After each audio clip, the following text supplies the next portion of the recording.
So we're gonna wait 1 minute, Nick, before we start. Okay, sounds good. Can you tell us in the chat where you're joining us from, like what country?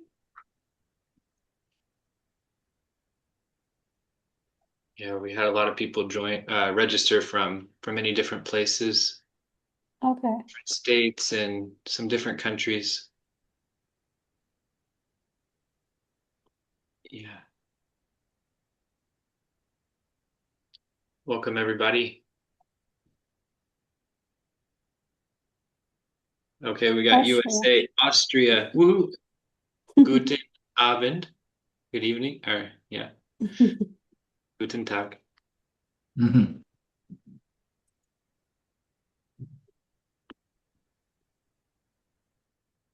Yeah, we're kind of combining ministries here, putting on this event with the different panelists. So people heard about this in different ways, maybe from Anastasia with National Catholic Singles Conference, or from Monica with Soul to Soul Coaching, or from the Humanum Project with Connor and Brendan. We're still letting some people in here.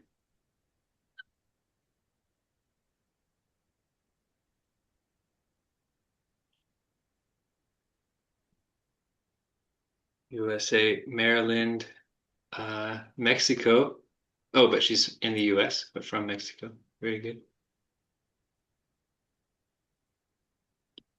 New York. Yay.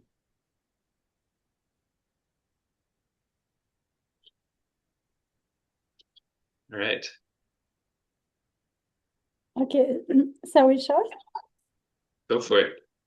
Okay, so good morning, evening, everyone. I'm joining from Lebanon in the Middle East, and I'm grateful to be here with you today. I would like to start with an opening prayer. Heavenly Father, we thank you for the gift of love and for the gift of our bodies created in your own image and likeness. As we begin this webinar today on dating the TOB way, open our hearts to see one another as persons to be received, never to be used, as mysteries to be reverenced, never possessed. Lord Jesus, divine bridegroom, teach us how to love with purity, freedom, and joy. Purify our intention, heal our wounds, and order our desires so that our relationship may reflect your faithful love. Holy Spirit, guide our conversations tonight. Give us wisdom, courage, and tenderness of heart, forming us a new vision of dating, one rooted in true self-gift and communion.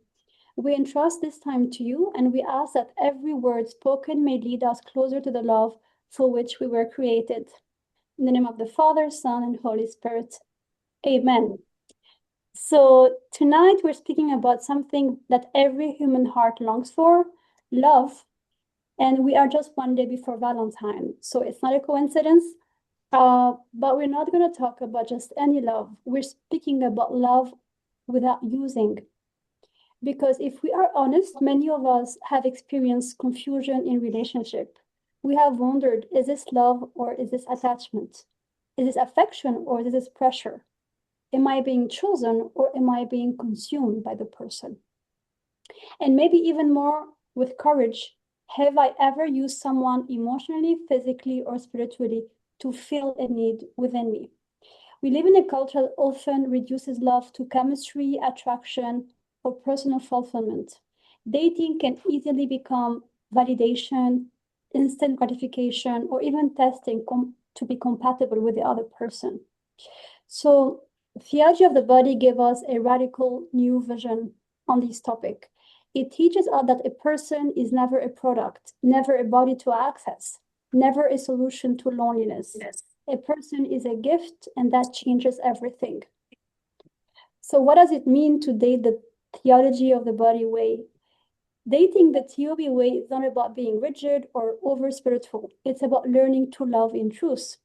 So it means that I approach you not as someone to possess, but as someone to reverence. I don't rush physical intimacy with a person just to secure some emotional attachment. I don't awaken desires I am not ready to responsibly fulfill. I seek the good of the person through patience, sacrifice, and clarity. So dating becomes a process of discernment and not consumption. And instead of asking, how does this person make me feel? I begin asking, am I becoming capable of self-gift? Because real love is not about taking, it is about becoming the kind of person who can give.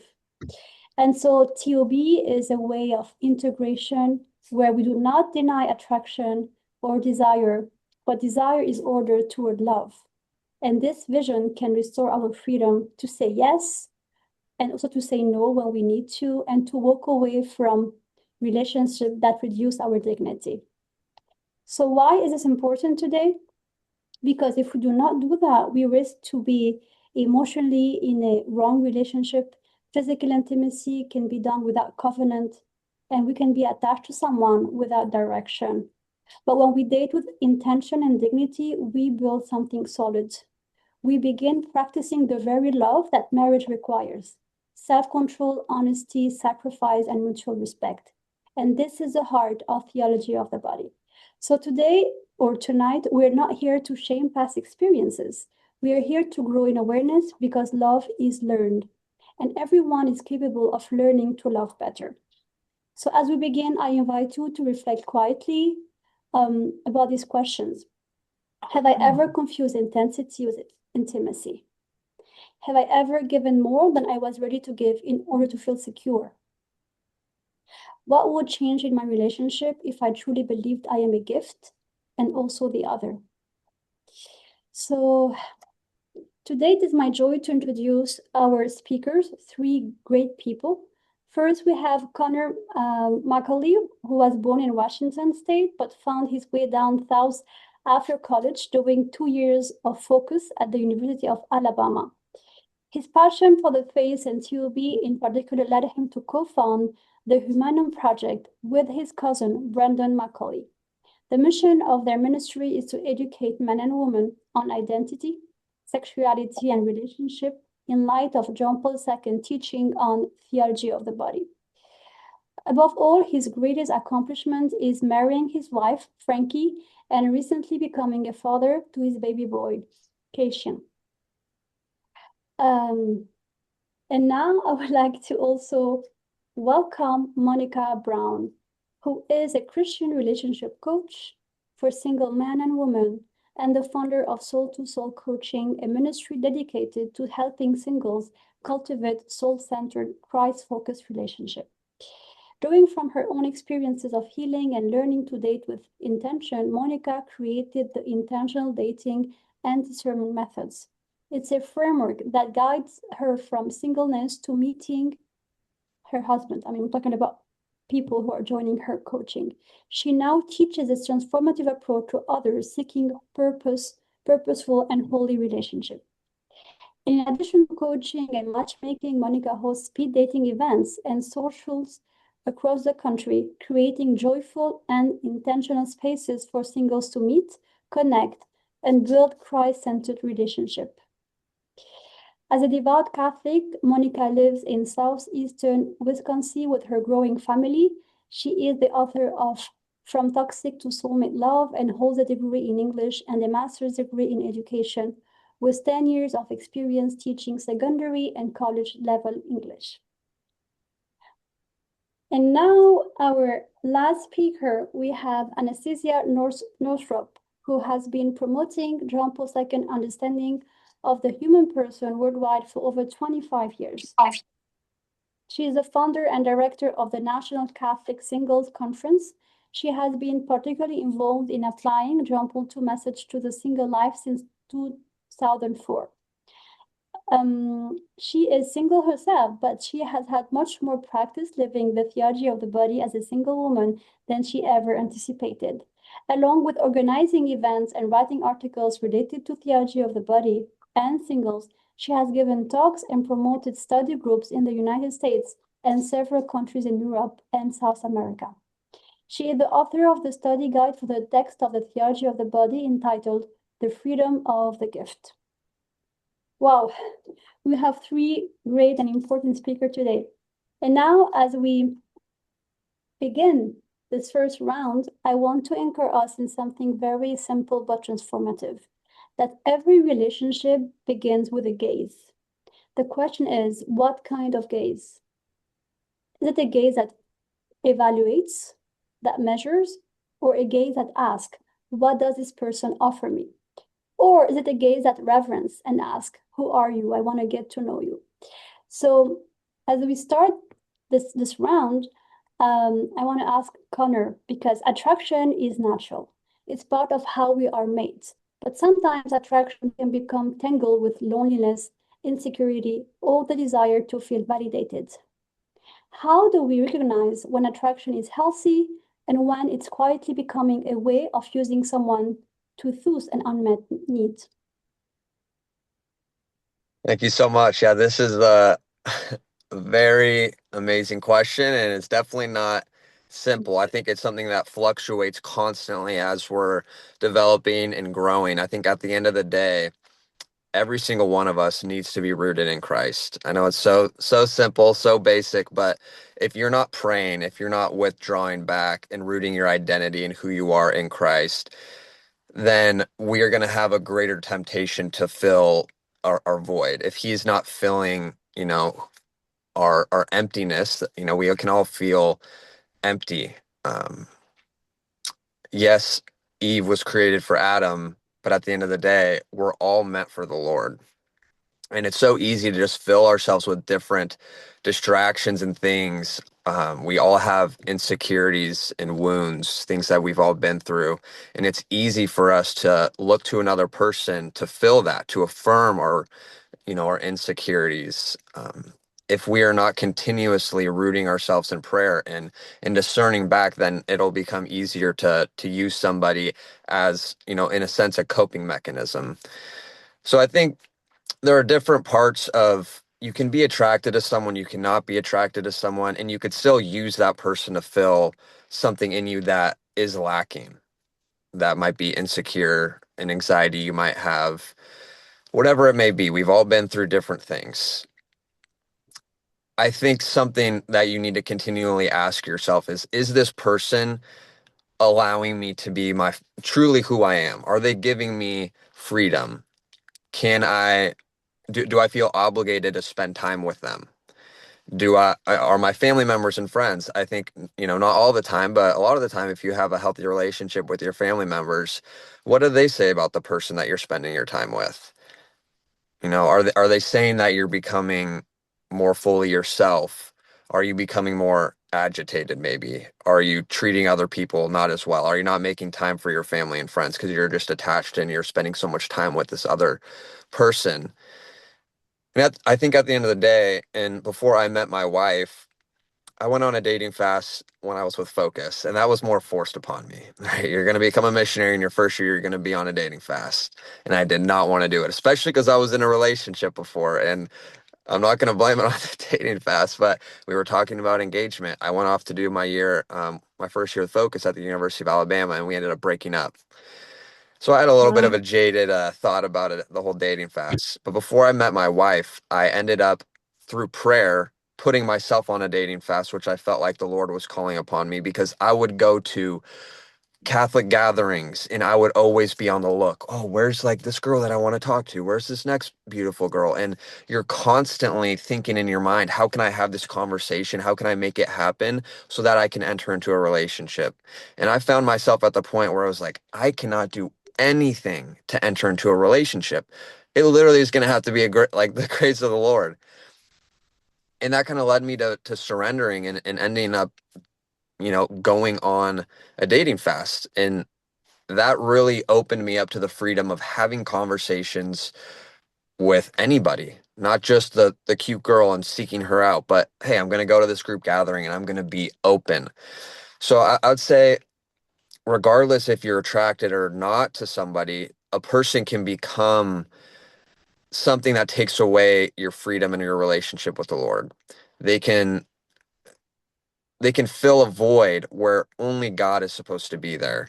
So you first need to find yourself free, where if you do enter into a relationship with somebody, there's almost this healthy detachment of if they're in my life, do I trust that if they were to leave or if something was to happen that I would be okay? And I think this takes, like, going back to the start of what I was saying with prayer, if you're not rooted in the Lord, a person, another human, is going to pull you in different directions and take away your peace.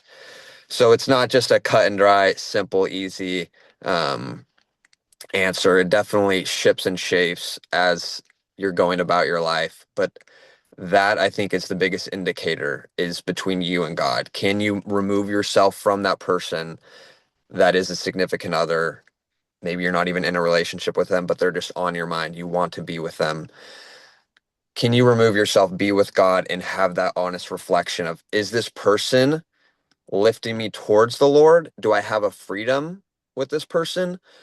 Or are they taking, pulling my heart in a different direction, my emotions, the ways that I'm acting, and not leading me towards greater freedom and peace?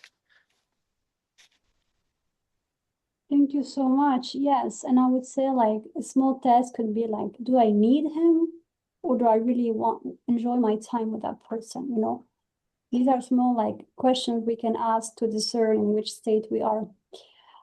So now back to Monica, we often hear the phrase, the person is a gift. But what does that actually look like on a Tuesday night or on a third date? Like in a culture where everything is fast texting, fast intimacy, fast emotional bonding, what does it mean in practice to say, I choose to see you as a gift, not as an object?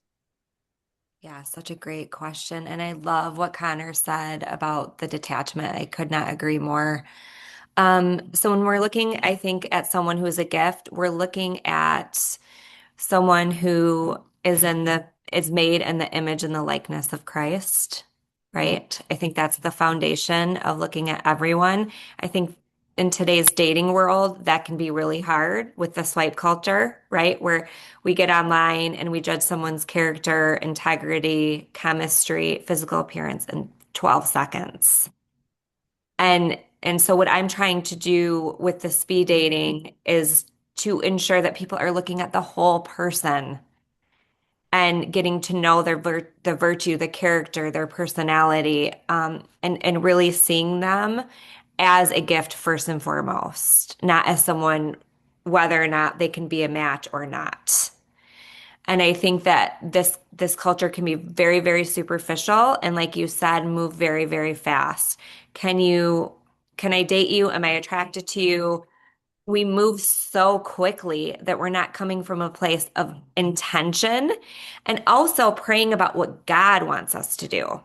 Because I do believe that there is a plan for our life. And if we don't stop and pray and discern, like Connor said, and say, is God calling me to this person? Do I feel healthy with this person? Do I feel at peace with this person? And we're not giving God that space to work in us, then I believe that we can move too fast. Things can be superficial. And so to really slow down with the discernment process and really get to know the person. I think, Adeline, you said that so perfectly, where everything just moves so fast. Our culture is more of a to-do list, but we're working with humans. We're talking about humans. The people that we know, they have backstories, they have pain, they have wounds.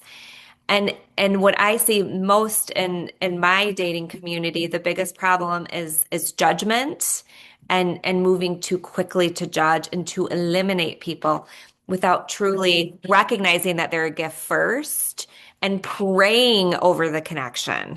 Because again, I think the more we can pray about each person, they become more of a gift to us than something that we just use in order to, make these relationships based on our intention rather than God's.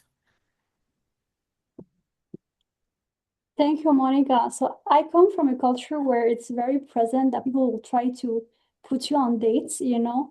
And so one thing I have learned to do from what you're saying is to ask Our Lady, I will go on my knee and say, listen, if he's not for me, like, please point it out. You know, I don't want to hurt him, or he will completely disappear. The guy would disappear the next day. So this really works, discerning with God.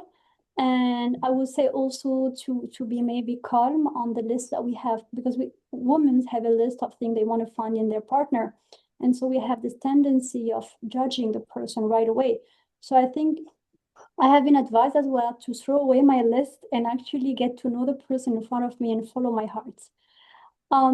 Thank you, Monica. So now the last question of this segment is addressed to Anastasia. So this question shifts the focus inward.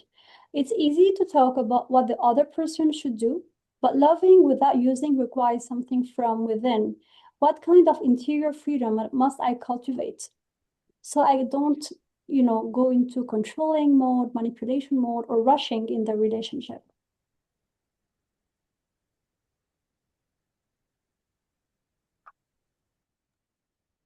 Thank you, Adeline. That's a great question, and I love the discussion. And I love the topic of the freedom of the gift. That's one of my favorite topics or like themes in John Paul II's Theology of the Body. So much so that I named my study guide. I titled it "The Freedom of the Gift." In any case, that's a great question about freedom, because I think what happens is we can, especially if we're single for a little while, we can interiorly be like, well, I need to find somebody. Like, my biological clock is ticking. I want to be with somebody. Hurry up, Lord. Why is it taking so dang long? Like all of these things. And so if you're in that mode, then as Connor was saying earlier, you can go into every single event and just be looking like, oh, is this person, possible spouse? Yes, no, through this whole list. And so I think it's natural. Like, I don't think we should condemn ourselves for that, right? But that's when you step back and say, okay, like, when John Paul II talks about the freedom of the gift, he was talking about in the beginning, Adam and Eve were without sin. And so they could see the other person in their wholeness, their fullness, right? And so they weren't impelled to use the other person or try to grasp at the other person. And so I think coming at a situation or any conversation or date or speed date or any kind of thing with an encounter with a person with an openness and a receptivity to the person, and like as you were saying earlier, Adeline, with like a curiosity, who are you? What are you about? What can I learn from you? How can you reveal God to me? You don't have to like ask them that question, right? But you can ask the Lord, like, how is this person revealing you to me? How they imaging you? And so I think that's one of the things we can do. And John Paul II talks about how we can't love if we don't have self-control, the self-mastery. That's so important. He talks a lot about that in the last segment of Theology of the Body. And so just looking at our interior life and saying, okay, can I control my thoughts? Can I control my interior impulses? And how I see people. Am I looking at this person just like, oh, how can this person make me happy or fulfill me? Or am I saying, how can I love this person? And I always remember after the 2009 conference, we had a panel discussion. And one of the questions was something about finding somebody that's going to, make me happy or something like that. And my dad, who was there, my parents have always supported the conferences and been there and recorded them and everything. And he said, it's not about finding somebody that's going to make you happy. It's about finding somebody you can love. And that always stuck with me because he was like annoyed by the question, and they've been married. They just celebrated 50 years of marriage last year. So they've always been a beautiful witness to me. And obviously both with the joys of marriage and the fact that marriage takes work and can be a struggle at times, but they have a beautiful marriage and relationship. So I think that's another thing, that just adjusting our perspective in our mind, like how am I approaching these relationships? And I think especially as you get older, you get more set in your ways and your life is the way it is. And so it can be a temptation to look, okay, who's going to fit into my life? Who's going to fit, what person is going to make my life better? Well, how about we start thinking too, when we meet somebody, how can I be a gift to this person? How would I make their life better? How can our two lives together be something new and beautiful that the Lord is going to do something with? And so I think one other point too is just about with Theology of the Body, there's a big emphasis on self-gift. And sometimes we can forget too that the John Paul II talks about receiving the other person. And by receiving them, that's actually a gift to them. And in our culture, especially with all of our woundedness, and sometimes we can be really concerned, like, is this person going to love me if they really know me? And so if we can be with somebody, encounter somebody in a way that shows them that, you know what, I am open to you. I receive you for who you are. And ultimately, you know, if you're a committed relationship, I love you for who you are.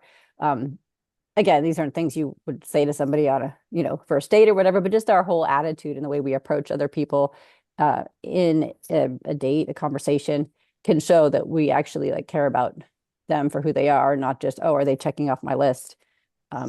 So I could say more, but I think Well, I that's a big question. And I would say some of the interior freedom that we need to cultivate come also from stopping to believe the lies of society that is put into us, that we need to be married by 30, have everything figured out by 40. Like there's a lot of, you know, predominant, I would say, belief about how we should be and the number of kids we should have and stuff.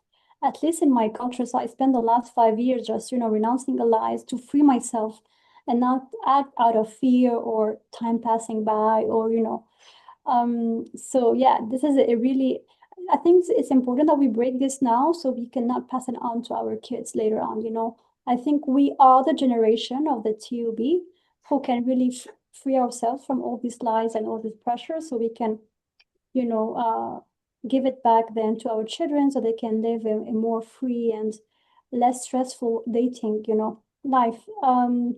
Thank you. So actually, this segment comes to an end, but I would say that we could speak much more on each of these questions and we can have like everyone interacting with us. Maybe we can repeat these types of webinars and have more insights on these questions. Thank you so much. And now I leave the floor to my colleague and friend, Nick. All right, thank you, Adeline.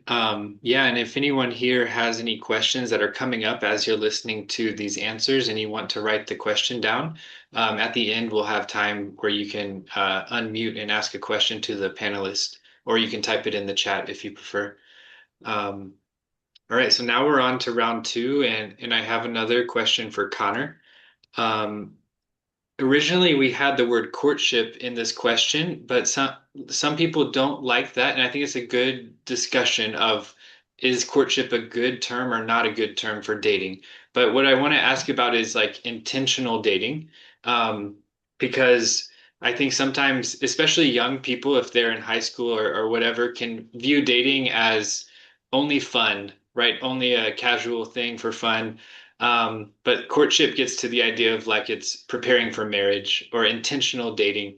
So the question is, how can dating with an intentional, respectful approach to getting to know someone be a space for growth in virtue, chastity, patience, and honesty, rather than anxiety, performance, or fear of abandonment?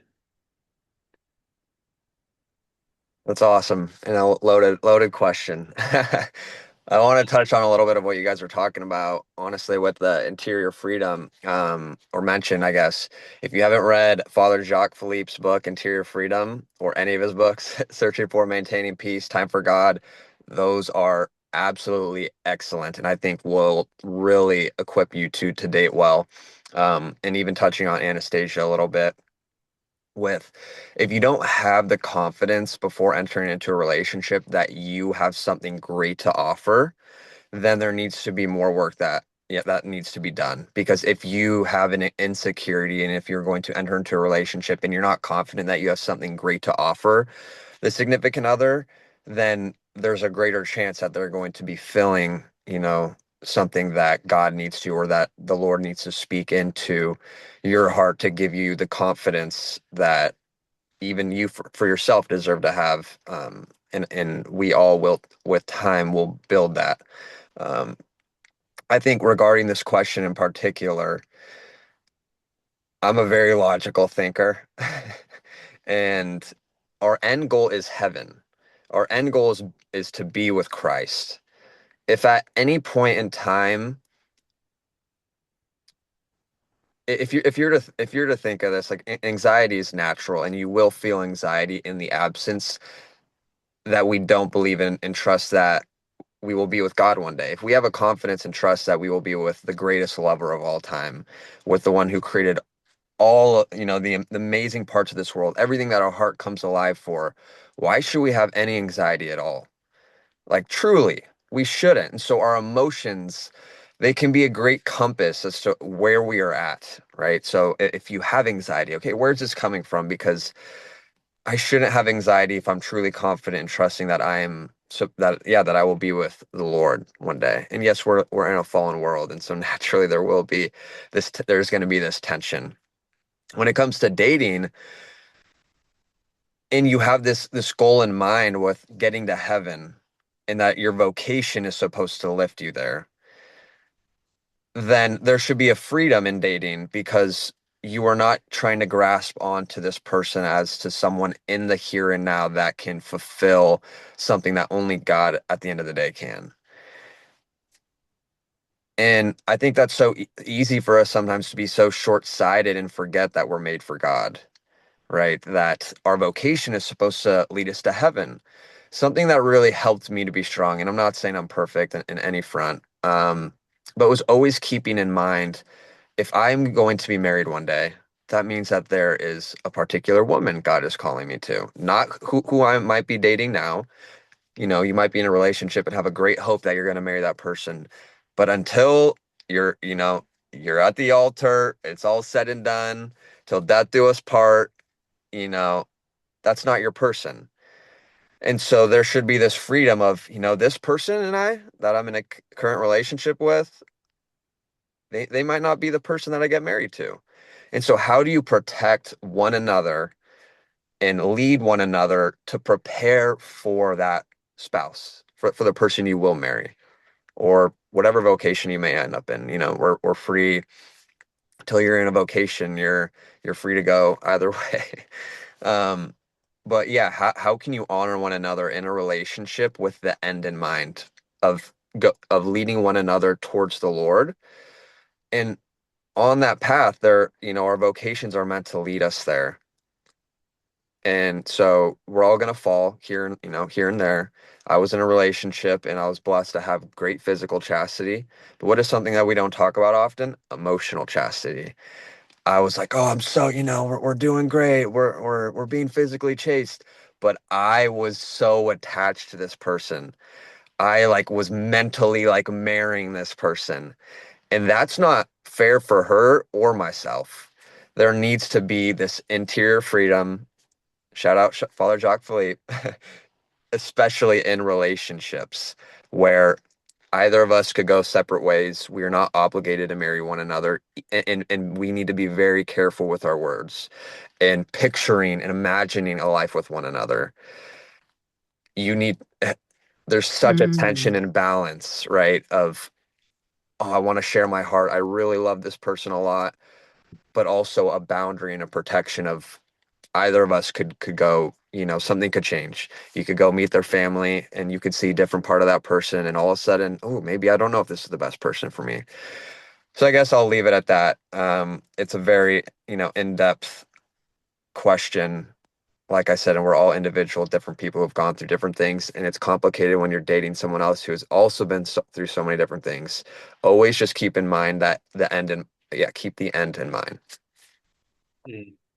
Awesome. Thank you, Connor.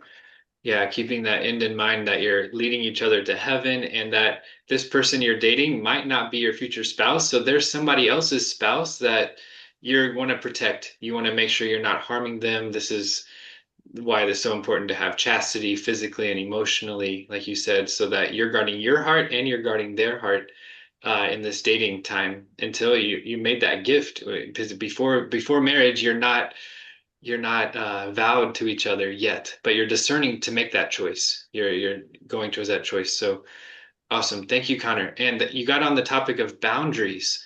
Um, and that's where we're going next. Also, I have a question for Monica. Um, what role do boundaries, so these could be emotional or physical or digital, play protecting love from becoming used? And how do we communicate these boundaries without fear of losing the person? Yeah, such a great question. Yeah, thank you for that question. That's a great question. So I think that boundaries protects our heart, right? Our minds, our bodies, and that I think the Lord wants us to keep these parts of us sacred, right? So we have to be careful what we share, who we share it with, who we attach to. And that level of freedom is a conscious and intentional decision, right? So that interior freedom piece is pivotal. That having that peaceful foundation is pivotal to being able to choose who you are letting in your life, especially in terms of toxic relationships that can lead us further away from God. So really understanding what's going on at the surface so that you are able to make your decisions intentionally without just giving into your past patterns. So the subconscious work of like dating patterns, who are the men you're attracting or the women you're attracting, and really understanding the intention behind your decisions is going to inhibit that freedom, is going to promote that freedom, I should say.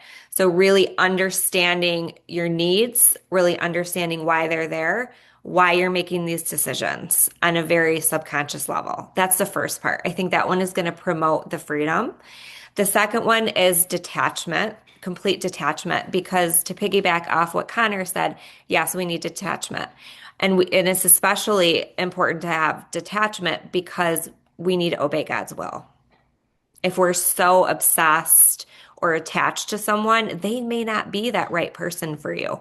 And so that detachment comes from obedience to God's will and really surrendering his will for your life. And then the third part of that, I would say, is the boundaries, right? Once you can recognize your dating patterns, whether or not you're choosing toxic people or people who aren't respecting you or people who are just not the right fit for you, you can start creating those boundaries around who you're letting in your life.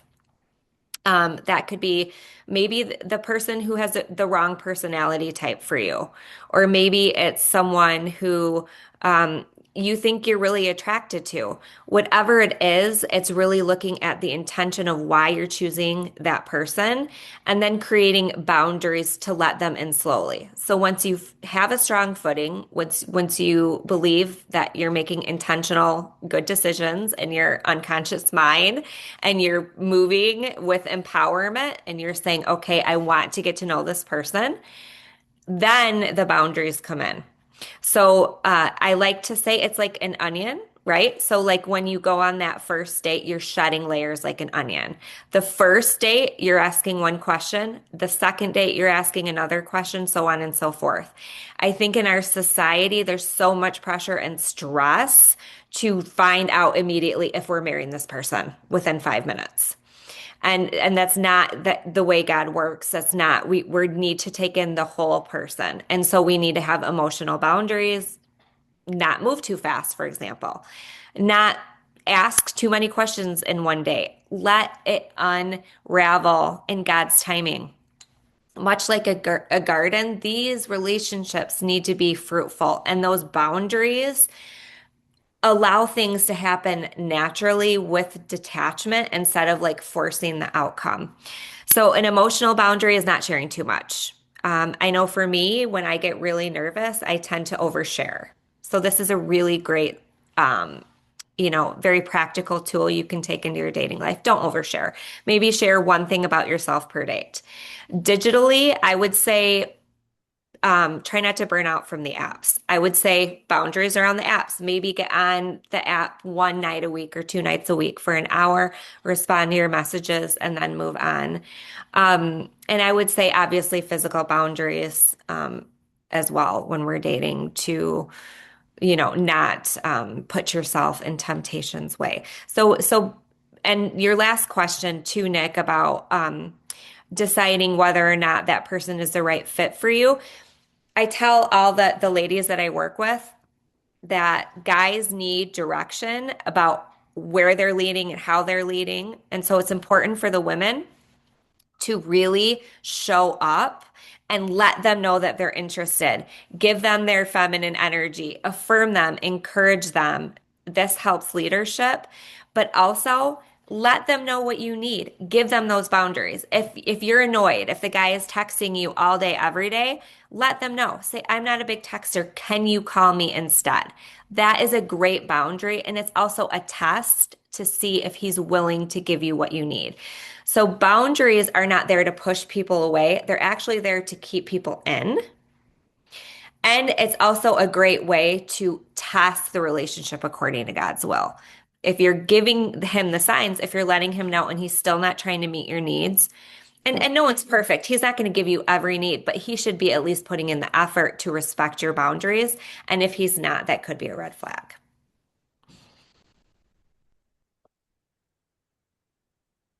Awesome. Thank you, Monica. Yeah, so important. To set those boundaries and to respect them. Yeah, to notice how someone else, if they listen to your boundary, if they respect that. Yeah, it's so good. So thank you for your answer.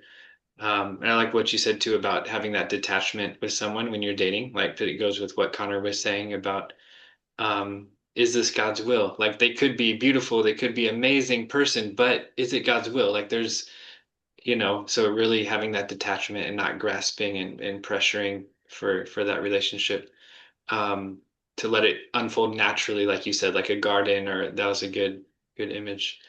All right, thank you very much. And Anastasia, I have the final question for you from our organized rounds, and it goes, how does theology of the body redefine the purpose of dating? From self-gratification to mutual discernment of vocation. So I think it was Connor that said earlier, we shouldn't only be thinking, how can this other person make me happy? Or maybe it was you, Anastasia, that said it, but we should be thinking, how can we love them? How can I love this person? How can I serve this person, be a gift for them? So how does theology of the body maybe reshape the way we think about dating? A great question, Nick. A few things, well, several things come to mind. And I'm going to include some thoughts from Love and Responsibility, John Paul II's earlier book, in my response. But first of all, the whole dating versus courtship question that you mentioned earlier, just a little on that. When I was a teenager, I was really into the whole, question dating versus courtship. And it was sort of like dating was bad, but courtship was good. And so, and I think let me preface this, we definitely need to date intentionally. But in looking at the whole dating situation over the last many years, I've started to think that perhaps the overemphasis on courtship, especially that we had seen kind of this in the Protestant world, but the overemphasis on courtship has caused some problems too, because as Monica mentioned, this pressure to think, oh, can I marry the person? And you have to know that before you even say yes to a date or something. Or you have to think, oh, you go out on a date and, are we going to be courting, right off the bat? And so it can actually cause some fear of going out on a simple date, because you're like, oh, well, is it intentional? Could I marry this person? Well, you don't know necessarily on your first date. That's the whole point of dating, is finding out if you could marry the person. So I think that has caused some issues. That's just my personal, thought on that. But whatever you want to title it, yes, we should be dating or courting intentionally. But I think we also need to not get so serious about it right off the bat that it keeps us from actually going out with people, because sometimes you end up, I've listened to lots of couple stories. I love asking how you met your spouse and that kind of thing. And sometimes people end up getting married and have great marriages with people that they never would have thought they'd marry in the first place, when they first met them. But over time, you get to know them and get to see who they really are. So I think that's just something to keep in mind. But regarding, the mutual discernment of vocation, a few things there. And one is with who we're attracted to, that John Paul II makes a really interesting point in Love and Responsibility, basically saying that who we are interiorly affects who we're attracted to. So I wrote a piece for Catholic Match several years ago called "Are Beautiful People Going Extinct?" And because I was like, why are there all these people single? And why aren't they getting married? Are people just not attracted to each other anymore? And I think part of it is the whole rushing thing we were talking about earlier, that our lives go so fast that we're not really taking the time to see people. We're just like, rushing through the, pictures on the dating apps, or in a social situation, if we're just thinking about, oh, let me find somebody to marry, which of course marriage is a good thing, right? Like, so it's a good thing. But if that's how we're approaching it, then we may not really be encountering the person, just kind of, looking at them and thinking about whether they meet our criteria and such. And so being able to take the time to do that, but like who we're attracted to depends on what our interior values are, like what we care about. Are we able to see the other person? And so sometimes, we can just say, Lord, give me the eyes to see this person, that you've put in front of me. And whether the encounter leads to a dating relationship and ultimately to marriage, or whether it's just a conversation and a friendship, or, it could be any number of reasons the Lord put somebody in our lives. So I think that's one thing to keep in mind. And then also, is this person helping me be more the person God created me to be? And is my relationship with them, am I helping them flourish and really be who God created them to be as well? Am I seeing this relationship bring out the virtues in the other person? And so if you're looking at it from that perspective, right, we're, like Connor said, all on the road to heaven. I tend to be very logical in how I think too. And so, heaven is the ultimate goal. And all of our relationships, whether they end up in marriage, or even if it's a dating relationship, or, that doesn't end in marriage, I mean, hopefully that's fruitful too. And there's a reason for it. I think it's good not to think that all of our past dating relationships, like if they didn't end up in marriage, that they're somehow a failure, and that they, were a waste of time or something, because the Lord has a reason for everything. And so hopefully in our dating relationships that we discern aren't going to lead to marriage, hopefully those are also, that they also bear fruit in each other's lives. We learn something from the other person, or they help us become more the person that God created us to be as well. So I think that's,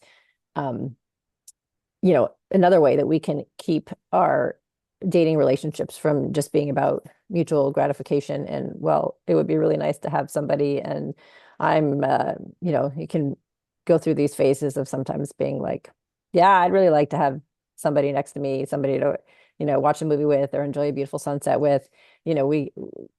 That's understandable, right? But again, we're not going into marriage or dating just to be gratified in that way, so that we can have a significant other, or ultimately, a husband or wife. So, and then lastly, I wanted to also second what Connor was saying about the Father Jacques Philippe books. It's kind of an aside, but those are some of my favorite books: Interior Freedom and Searching for and Maintaining Peace. Those are his first two, and they're super good, and the rest of them are good too. I haven't read them all, but I've read some of them, and those are amazing. And in Interior Freedom, Father Jacques Philippe talks about how the person is truly free. Like, even if you're in a jail cell, if you have the interior freedom of like surrender to the Lord's will, and being able to love in a difficult situation.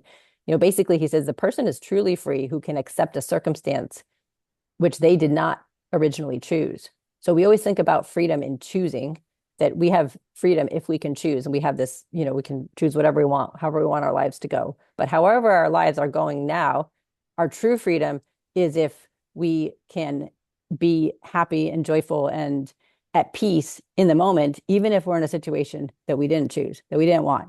So whether we're single forever, or we feel like we've been single forever, whether we have had a marriage that didn't work out, divorced, annulled, whether our spouse passed away, whatever situation we're in right now, today, like, our true freedom and our true joy and happiness are when we can receive that, accept that, embrace whatever the Lord has for us in this moment, and embrace him, seeking him. And then we're in a position that we can be a better spouse, a better date, a better boyfriend or girlfriend to whoever God puts in our lives and whoever we encounter.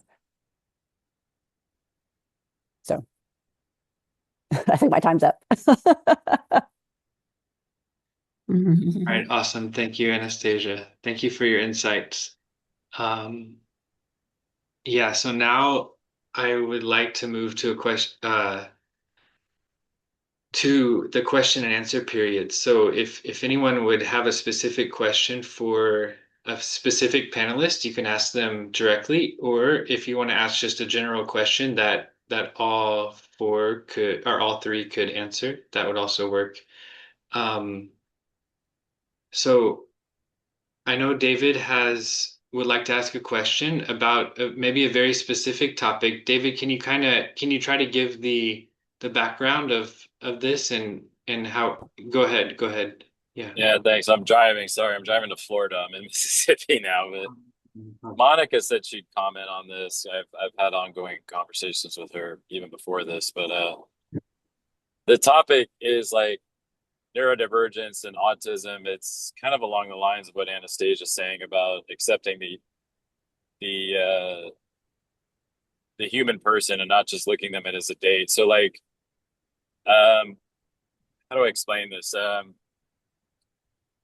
You know, as a Catholic, when I attend events, when I attend webinars like this, I'm, the topic, obviously the central theme is always, the core is always centered on the faith.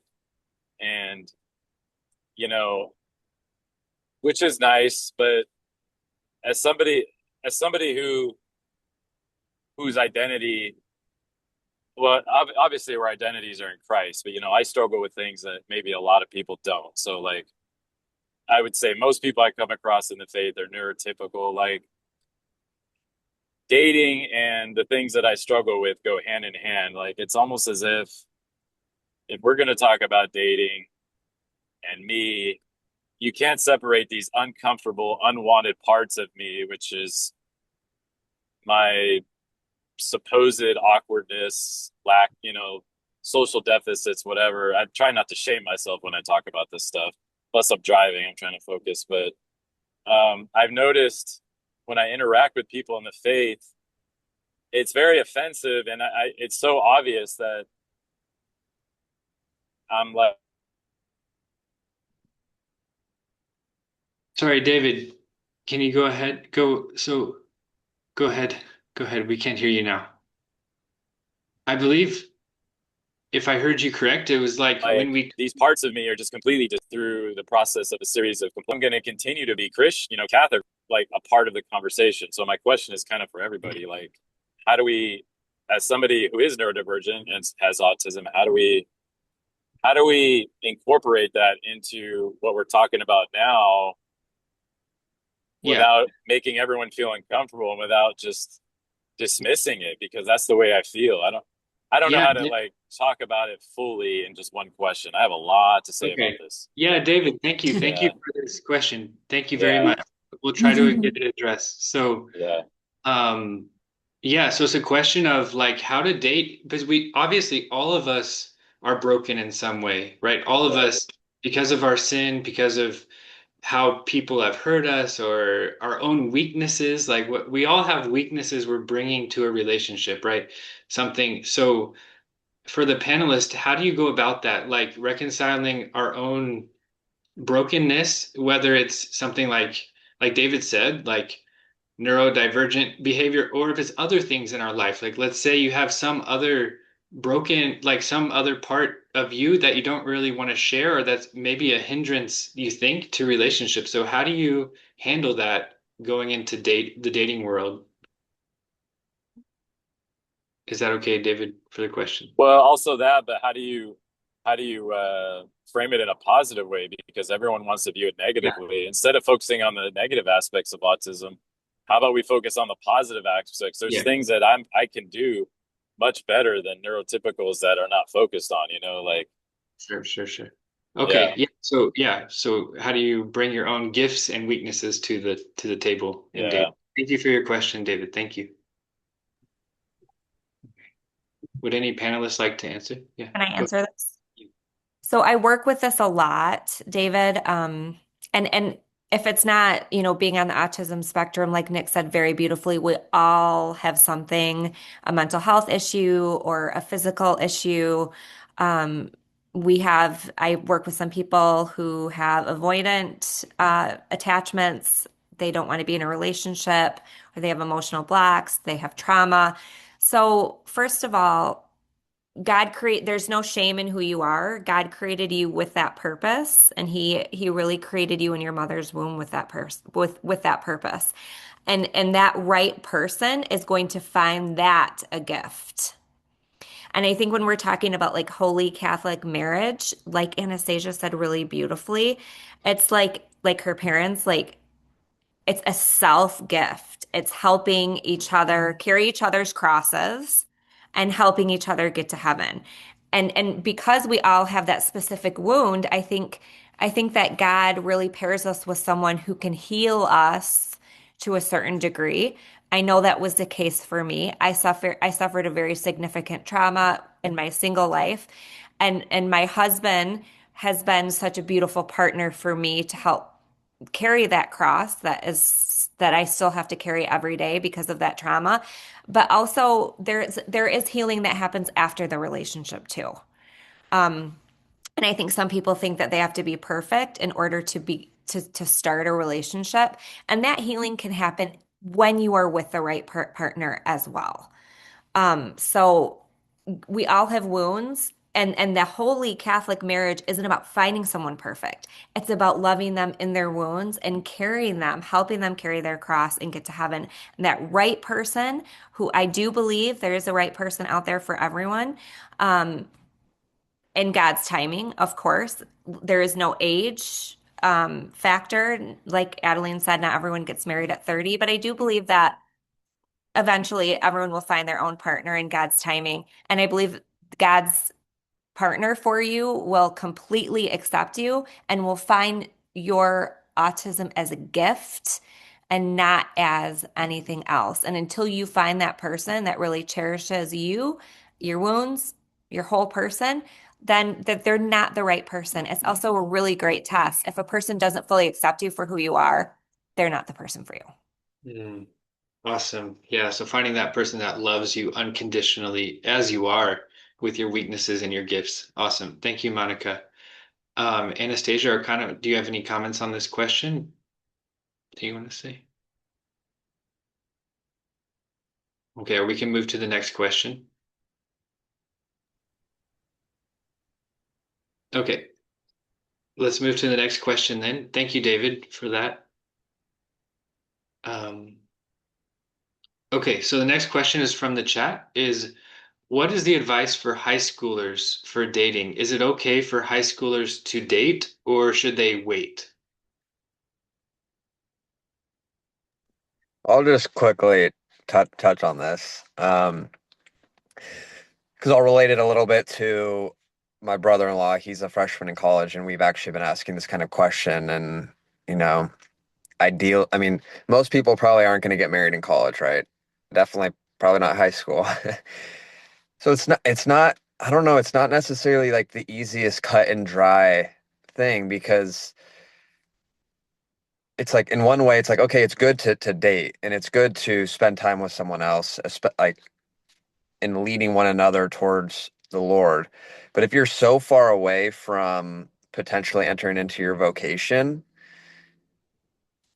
what do you do? You know, if you're like, oh, I'm probably not, ideally not going to get married until I graduate college or wherever your state in life is, should you date? And I don't think it's necessarily a cut and dry yes or no. Like, I think there's kind of the ambiguity in it.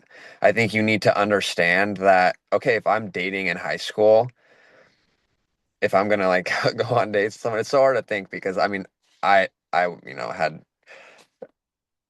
it was a different situation for me in high school because a lot of people weren't at the place where they even wanted to be in a serious relationship. But I think we need to really ask the question of are the two people that are in high school, do they have a maturity level in the relationship with the Lord to understand, that they're both leading one another to God. And I think in middle school, high school, even college, that can be pretty tough. So I don't think there's necessarily a cut and dry answer. I do think when you're in high school, though, you still have a lot of development and growth, and most people still are really growing in their faith and their relationship with the Lord. So I would say it's something that shouldn't be like, oh, don't do that at all. But also I think there should be a little bit of a hesitation and patience. Yeah, I would kind of second what Connor's saying, because I think, and this is one reason why the whole, I think, dating versus courtship question was of interest to me as a teenager. And it made sense because it was like, well, wait, if I'm 16, uh, yeah, people could get married at 18, right? It's not too common in today's society, but I think it's hard to get into a dating relationship if you can't get married in the foreseeable future. And of course, it's great to be able to marry young too. So that, you have to discern. But I think, but I would also be careful about getting into like serious relationships, because you could spend your whole, high school years dating one person and then break up when you go to college. And then, how did that affect your whole freedom and being able to meet other people too? Or also just sometimes the pressure of, if you're with one person, and high school pressures too, that's like a completely different ball game, and peer pressure and things like that.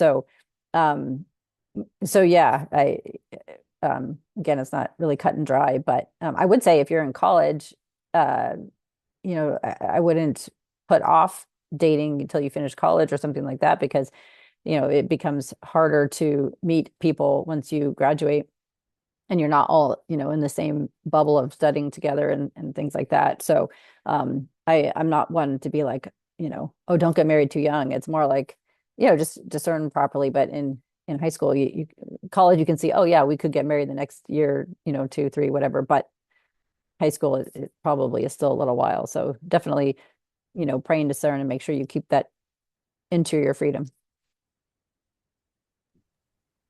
Awesome. Yeah. Yeah, I remember when I was in high school, I was dating, but it was more like a friendship. Like it was, and I don't know if it's wise actually to get into that relationship at that young age, but it's such a topic that high schoolers are asking, and they're obviously learning from the culture, and it's something they're wanting to do, right? If you tell a high schooler you can't date, I don't think it's gonna go over super well. But if you explain like why, and what's the purpose of dating, what are some dangers if you're dating so young? What are some advantages to being single in high school and going with a group of friends and developing your personality um, at that young age? And then dating is more um, preparation for marriage, while at the same time not holding that pressure of courtship there. But um, okay, anyway, thank you for the answers. And David, I believe you said you wanted to make another comment. Go ahead. Yeah, I mean, just in reference to my question, I don't want to be like negative and bash the faith, but I'm really trying to spread awareness of like, not only have I experienced a lot of pain and frustration maybe in dating, and I don't even date really that much, at least lately, but just in the church I've experienced a lot of like um just complete, so it's just this clash between like how do I explain this? Like how much of it is my responsibility to kind of like act as a neurotypical and bring my social skills or whatever my deficits are, whatever is lacking in me that other people see, up to the level of like a neurotypical person. How much of that is my responsibility? Where do we draw the line between that, and where do we draw the line between just just the rest of the world? Neurotypical people need to be kind of more tolerant and accepting of who we are, whether it's somebody with autism or some other disability or whatever that falls under the umbrella of neurodivergence. I really am kind of passionate about this, and I wish I could integrate the two worlds, integrate the faith with uh, the topic, the field of mental health, specifically neurodivergence. I'd like to start a ministry, maybe an organization. If anybody on here would like to partner with me, but right now I'm actually just currently like really suffering within my own faith because of this. It just goes beyond the topic of dating. I just wanted to put that out there, that we really need to grow as a church to be more accepting of people in this specific demographic. the disabled population, whether it's physical or mental. I don't know. Yeah, of course, What of does everyone course. think about that? If anyone wants to comment, but Yeah, no, thanks for bringing that up, David. And I think it's just a process of growth in love. Like we need to grow in our ability personally, each one of us in the church. Like as Christians, we need to learn to love one another, right? To accept each other with our weaknesses and our strengths. So it's a question also of love, I think. Any thoughts on that? Does any panelists want Sure. to? No, I agree with you, Nick, and certainly David, if you feel called to start a ministry like that, then definitely yeah, pursue that and discern it. I will say that it reminded me of just the conversation reminds me of Mary Beth Bonacci's comment at a conference one year, and she said, "We can live without marriage, but we can't live without community." And so I think while I'm going to respectfully maybe slightly disagree with Monica's point that there's somebody for everybody, because I don't know, I just can't I don't feel like I can ever guarantee somebody that they'll for sure meet somebody, and I think our hope and our identity has to be in Christ. Otherwise we can find ourselves idolizing marriage, which I realized I was doing it at some point, right? And so I think the need to love and accept each other and be in community is super important. I mean, we're going to be judged on love when we stand before the judgment seat, right? And then the question of then whether we're going to end up getting married or not, I think that's another question. And certainly all of us has to do the interior work that we that we're called to do. Dr. Bob Schutz, in his talk on healing and marriage that we had in our Relationship Ready series, he made some great points about how there's different ways that it's good to find healing before marriage, and then other ways in which marriage can help heal different wounds. And so I think it's every single dating and relationship situation, every person is a different situation. And so whether our weaknesses will keep us from being able to eventually marry, that's a good question, right? We're not guaranteed. God doesn't guarantee us marriage. He guarantees us the wedding feast of the Lamb if we're faithful to him and we love him and we're living for him, right? That's the eternal wedding feast, but we're not guaranteed marriage on this earth. So I think sort of holding that in balance is also important too. And as far as our hopes and expectations, I just realized like my hope has to be in Christ first and foremost, and whether he gives me the gift of marriage or not, then that can't change my love for him, or can't change, right, he's my ultimate fulfillment. So I think that's also super important for singles to remember that Christ is the ultimate bridegroom, and we're just on a journey to heaven. And I think that's where Connor started in the beginning. So that's I could just say something. I think with the proper tools, everyone can find someone. I think that if you haven't been able to find someone, I would look at the tools you're using and maybe like figure out what's working and what's not working. I think God puts a desire in our heart for a reason. And I don't think that he would put the desire in marriage for someone's heart and then not deliver it. Yeah, But, except that the desire for marriage is a really good thing because God made marriage, and I think he ultimately made us, like, in a certain sense, we're made for marriage, but then we also live in a very fallen world. And so, for example, like I think about World War II or any war, right? And these widows and women lost their husbands and their fiancés and their boyfriends and everything. And so in a certain sense, their widowhood or their singleness was a result of a war.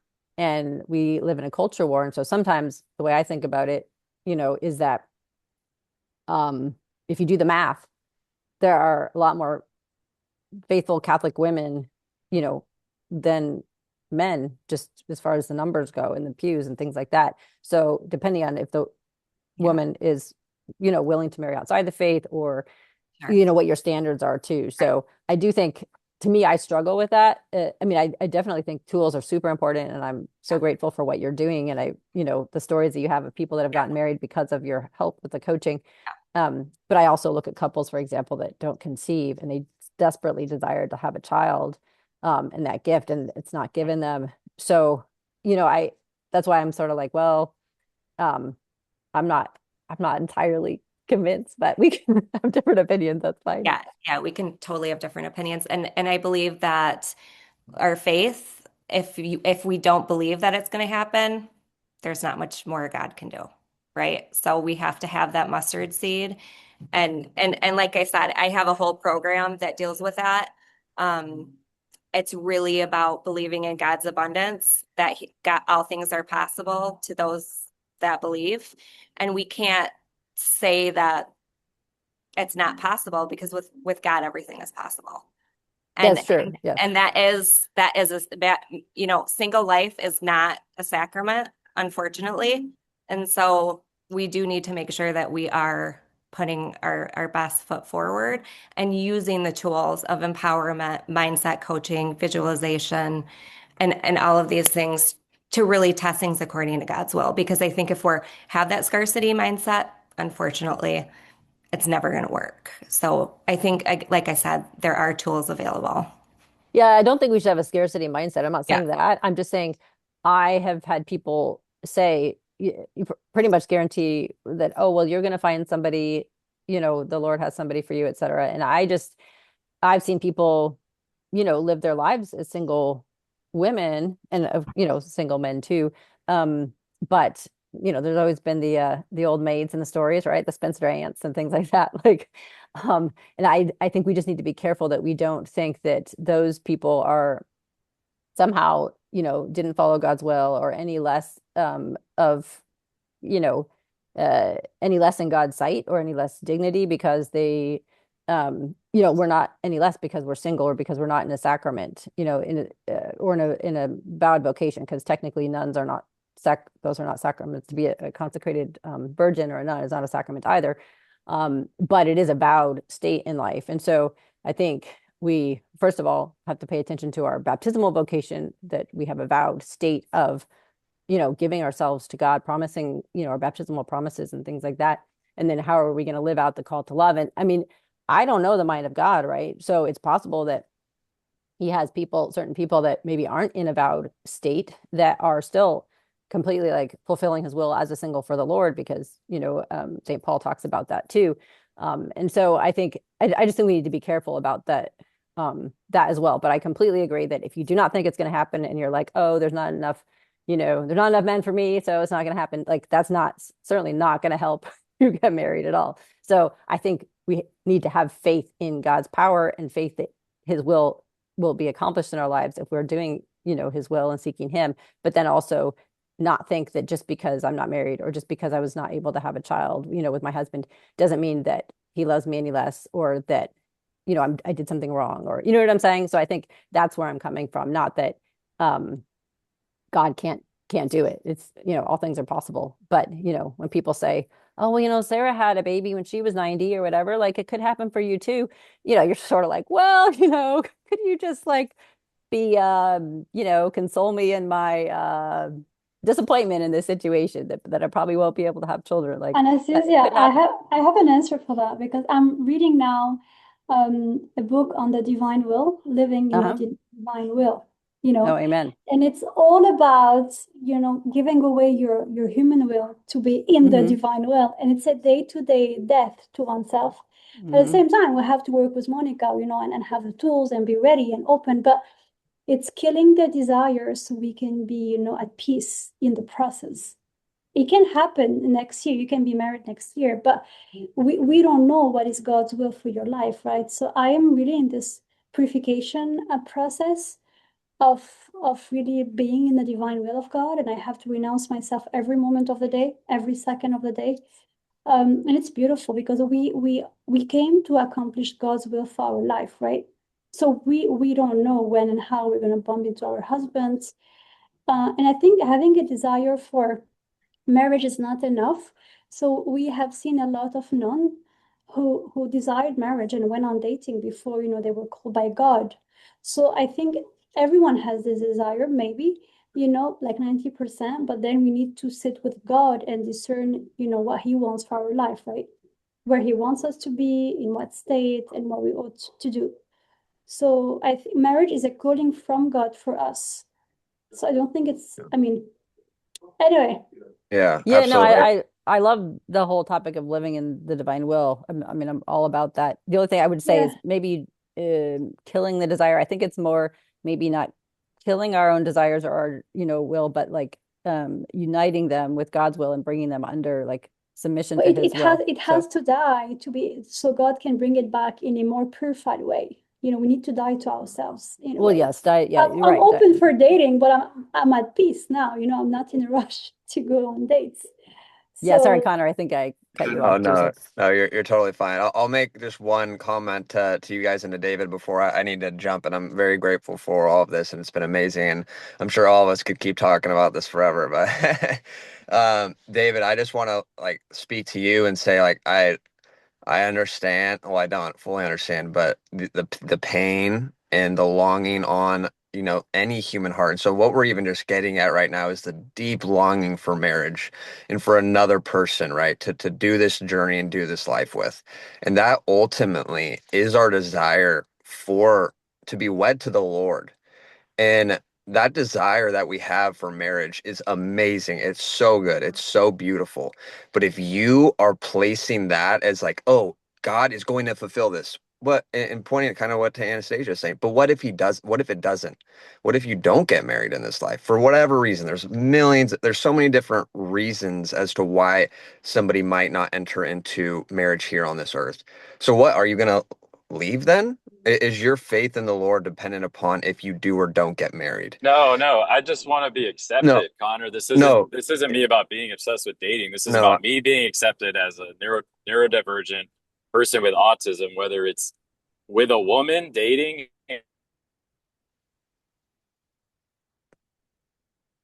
Yeah, sorry, no. I think you might have cut out, David. No, I'm getting to that. I'm just speaking right now partly to marriage as what can be an idol in our minds Courtship and or in whether this. it's in the church. I'm experiencing et cetera, all the time. Constantly. That's what this is about. And if I have to spearhead that, I will. So I don't know if y'all just heard that. I think you cut out a little bit, but I think I understand Oh, what you're saying. And no, what I'm trying to get at the end is marriage can become right something that we think we need to fulfill yeah. us, to satisfy us. And the reality is, yes, we might not enter into marriage here on this earth, and we have to be content and okay if that isn't the case.